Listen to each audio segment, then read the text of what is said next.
Hi everyone, we were doing biomolecules. So today we will be doing the next section of biomolecules, which are your enzymes, right? So enzymes, we have read about them a lot since we've been children. Digestive enzymes, enzymes that help in the Krebs cycle, photosynthesis. So multiple enzymes in our system, right? If you look at enzymes at a category, then they are all proteins. They are proteinaceous substances, and therefore they bear all chemical resemblances to a protein, right?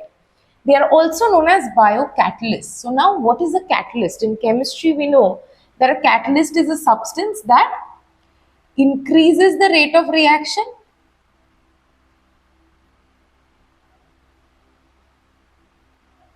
without participating in the reaction, right? So basically that means is A plus B would give you C, but let's say this reaction takes unnaturally high amount of time, or let's say it happens at a temperature of 500 degrees Celsius. If you add a substance X to this reaction, now this reaction can happen at a much faster speed, so it will take much lower time, and also it will happen, let's say, at 100 degrees Celsius. So the parameters required for the reaction becomes easier, or the time becomes less. So basically what it does is that it makes the reaction happen faster. The rate of reaction increases, but it does not cause any changes in the product whatsoever. The product stays the same. So your enzymes are basically catalysts which are found in the biological system, and therefore they are referred to as biological catalysts. If you look at our enzymes in the body, our human body is so efficient, life in general is so efficient that these enzymes are usually multiple times faster than any other organic or inorganic catalyst that you would find in the system, right? In the world. Now, starting with the classification, the first step of classification is very easy to understand. It's endoenzyme or exoenzyme. So as we know, endo means inside and exo means outside. So what is inside and outside? So inside and outside of the cell. So if an enzyme is present inside the cell and it functions inside the cell, for example, the enzymes that help in the conversion of glucose into pyruvic acid, the enzymes which help in glycolysis, they are all present in the cytoplasm of the cell. Every cell secretes it and they work within the same cell. Then it becomes an endoenzyme.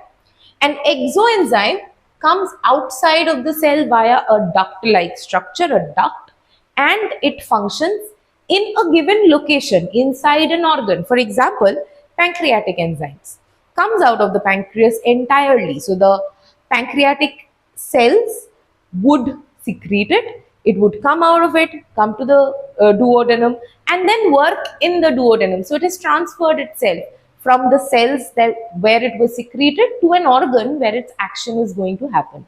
So if action happens at the cell of secretion, it's an endoenzyme. If it happens at an organ outside of the cell of secretion, then it's an exoenzyme. Pretty easy, right? However, enzymes chemically can also be classified on the basis of simple or conjugate enzymes. So what do I mean by simple enzymes? They are just the proteins, nothing else. Okay, the protein enzymes. Conjugate enzymes contain a protein part along with it a non-protein part. The whole structure together coming from it, it'll help you to remember if you remember it like this. So whole, so it's called the holoenzyme, right?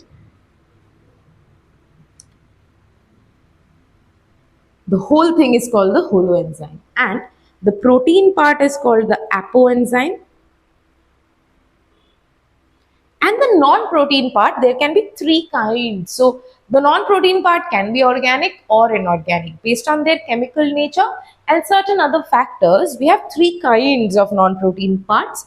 Cofactors, they are basically easily dialyzable, thermostable, so heat stable, small structures which can be organic or inorganic associated with a enzyme protein, right? Coenzymes are again, they are easily dialyzable. They are also heat stable.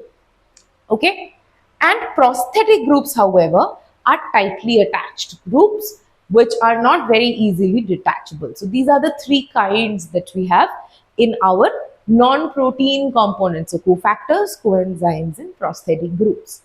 I hope this much of it was clear. So let's move on to understand the activity of enzymes. So what does the enzyme specifically do that helps us to, let's say, increase the rate of reaction, right? So an enzyme, if you look at the overview of its action, it interacts with a substrate. How? Enzymes have something called the active site. Substrates bind to this active site of an enzyme and form an enzyme substrate complex. This is a reversible reaction. So enzyme substrate complex could dissociate back into the substrate and the enzyme, right? Now, once the enzyme substrate complex has been made, this complex converts into an enzyme product complex. So now the substrate has been chemically modified to give you the product. This is irreversible. Once this step has happened, you cannot get the substrate back again, right? And then the enzyme dissociates with the product, you get the product, and the enzyme goes back and does the same reaction again, right? So the formation of the enzyme substrate complex is known as the transition state complex. Okay, so if I were to look at it from the point of view of the potential energy within the substrate, then if this is the initial potential energy of the substrate, then to convert it into the ES without an enzyme would have taken this amount of energy, which is known as the activation energy. So the energy required to convert the substrate into an intermediate product is known as the activation energy. So the activation energy without the enzyme is much higher as compared to the activation energy with the enzyme, and therefore as a result the reaction becomes much easier, let's say, to happen, and it is faster also, right? For example, in our system we have an enzyme which is known as carbonic anhydrase. It converts the carbon dioxide into carbonic acid, vice versa, right? This enzyme helps this reaction to happen almost 10 million times faster as compared to a situation where there is no enzyme present. So to convert CO2, to do CO2 plus H2O into H2CO3 would have taken 10 million times longer if we did not have this enzyme in our system, which is carbonic anhydrase. So that is the efficiency of enzymes in our systems, right?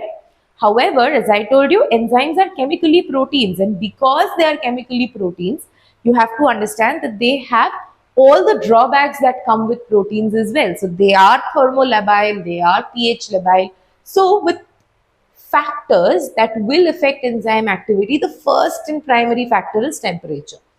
As we know, all proteins function at an optimal temperature. Enzymes also have an optimal temperature of 25 to 35 degrees Celsius. Okay. By a general rule of thumb, it is considered that for every 10 degree increase or decrease in the temperature, the enzyme activity is halved. So for example, if at 35 an enzyme's activity is, let's say, X, then at 45 it would become X by 2, right? And at 15, if it is X, then at 25 it will increase, so it will become 2X. The more you go towards the optimal temperature, enzyme activity will become better. The more you go away or lower or higher, it will reduce to half for every 10 degrees Celsius rise. This is more or less true for most of the enzymes that we have in our system. Okay. Next is pH. Enzymes are pH sensitive. A very, very good example is your digestive system. Why is cooked starch? It starts digesting in your mouth because of the salivary amylase present in it. But the moment your bolus reaches the stomach, this digestion stops. But why does it happen? It happens because your stomach is highly acidic. And in that pH, amylase is completely useless. It is denatured. However, in that pH, pepsin, the proteases, work better, right? So again, as a general rule with with pH, the enzyme activity is supposed to increase to a certain level and fall, but it will vary from enzyme to enzyme because they have preferred ranges of pH in which they work the best. Now, coming to enzyme concentration, substrate concentration, and product concentration. To understand this, you have to understand that the active site of an enzyme, when any reaction starts, okay, the initial stages of a reaction, which we understand by the product concentration. So if you have a lot of product already present in the space where the enzyme substrate reaction is going on, then the product concentration affects the reaction adversely and the enzyme activity decreases, right? So excess of product can lead to lowering of enzyme activity. Yeah. However, the initial stages of the reaction, when there is not much product, the enzyme concentration as well as substrate concentration both will lead to increase in enzyme activity. So they will both lead to increase in the initial stages of the reaction. However, when the reaction has happened for a certain period of time, when it goes on for a certain period of time, it happens so that all the active sites of the enzyme get saturated with the substrate, and that is called the saturation point. Once the saturation point has been reached, beyond it, for both these conditions, what will happen? The reaction will plateau itself. So no, it's not going to fall, but it is going to plateau, which basically means that there will be no effect of increase in substrate or enzyme concentration on the reaction. So saturation point is important. The point at which all active sites have been taken up by the substrate is when the reaction is going to plateau itself. So that particular velocity at which the reaction is going is known as the Vmax. From Vmax, we derive a constant which is known as the Michaelis-Menten constant, which is different for different enzymes, and it varies because the Vmax varies. We will discuss Michaelis-Menten and the competitions that are associated with enzyme activity in the next video. I hope this much was clear. Thank you.